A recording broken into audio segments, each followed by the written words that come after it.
Video کو like کر کے آگے شیئر ضرور کر دینا۔ کپڑے اس لیے اچھے پہنے کے لوگ کہے کہ کیا اچھا لگ رہا ہے، کبھی یہ سوچا کہ یار نے حکم دیا ہے اچھے کپڑے پہننے کا، یار نے حکم دیا ہے زینت کرنے کا، کہا کہ وہ حسن والا ہے اور حسن کو پسند کرتا ہے۔ ہم نے اللہ کے لیے کیا کیا؟ ہم نے اللہ کے لیے کیا کہ آج تک کیا کیا اللہ کے لیے؟ کبھی سوچو۔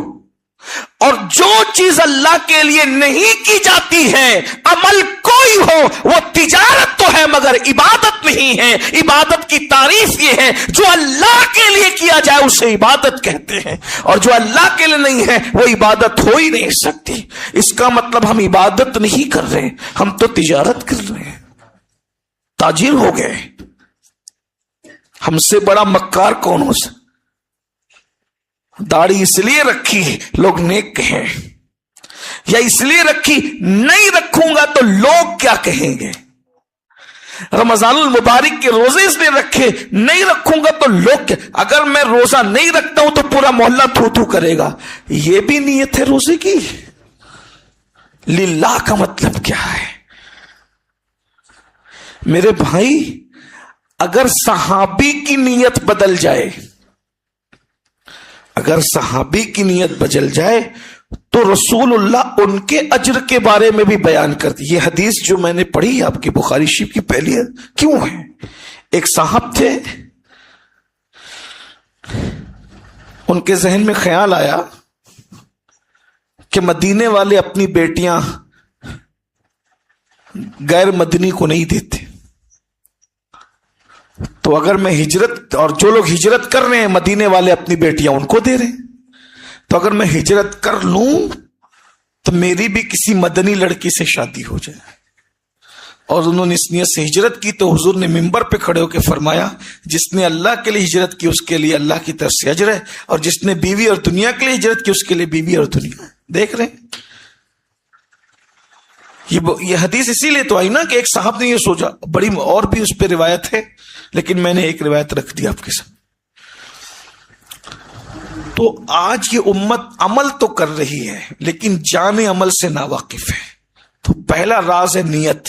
وہ حدیث جو پڑھنے چلا تھا اس کو سن لیں، وہ جو 5-7 حدیثوں کے اندر امہات الحدیث بیان کی گئی ہے اس میں ایک حدیث ہے حضرت ابو ہریرہ رضی اللہ تعالیٰ جب ملک شام پہنچے تو اہل شام حضرت ابو ہریرہ کے پاس جمع ہوئے اور جمع ہو کر کے کہا، اے صحابی رسول، آپ نے رسول اللہ کی صحبت پائی، کوئی ایک ایسی حدیث بیان کر دیجئے جس سے ہمارا بیڑا پار ہو جائے۔ ایک حدیث سننا چاہتے ہیں، کام ہمارا بن جانا چاہیے، مختصر مطلب جامع، ورنہ حضور کی حدیثیں تو لاکھوں ہیں صلی اللہ علیہ وسلم۔ میں بھی آپ کے سامنے، کیونکہ مختصر ہی ٹائم مجھے بتایا گیا 10 بجے پروگرام ختم ہونا ہے، لیکن 9:30 بجے بیان شروع ہوا ہے، تھوڑا سا وقت آپ کا لوں گا، 10:30 تک، 10:30 تک پتہ نہیں، بہرحال جب تک بھی ٹائم ہے سن لیجئے، غور سے سننا، بہت قیمتی بات ہو رہی ہے۔ حضرت ابو ہریرہ سوچنے لگے کہ میرے پاس تو لاکھوں حدیثوں کا ذخیرہ ہے، اس میں سے ان کو سناؤں کیا؟ بس ایک حدیث یاد آئی اور حضرت ابو ہریرہ بے ہوش ہو کے زمین پر آ گئے۔ اس حدیث کے یاد آنے پر، حدیث پاک کے یاد آنے پہ حضرت ابو ہریرہ بے ہوش، پھر ہوش میں آئے، پھر کہا کہ حضور کی حدیث، پھر بے ہوش ہوئے، 3 مرتبہ یا 4 بار بے ہوش ہوئے۔ اس کے بعد انہوں نے ہمت جٹائی حدیث بیان کرنے کی، فرمایا سنو، حدیث سننا چاہتے ہو تو سنو۔ اللہ کے رسول صلی اللہ علیہ وآلہ وسلم کے فرمان کا مفہوم ہے کہ قیامت کے دن اللہ کی بارگاہ میں کچھ لوگوں کا حساب ہوگا۔ سب سے پہلے اللہ کی بارگاہ میں جس بندے کو پیش کیا جائے گا وہ بندہ شہید ہوگا۔ شہید، شہادت سے بڑی نیکی کوئی ہے نہیں ہے، حج سے، روزے سے، زکوٰۃ سے سب سے بڑی نیکی شہادت، اس لیے کہ ادھر بندہ شہید ہوتا ہے ادھر اس کا قدم جنت میں پہنچ جاتا ہے۔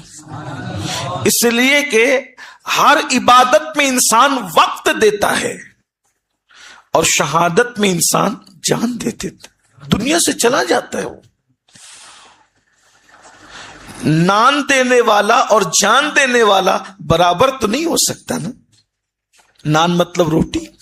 جو اللہ کی راہ میں روٹی دے اس کی شان الگ ہے, جو اللہ کی راہ میں جان دے اس کی شان الگ ہے.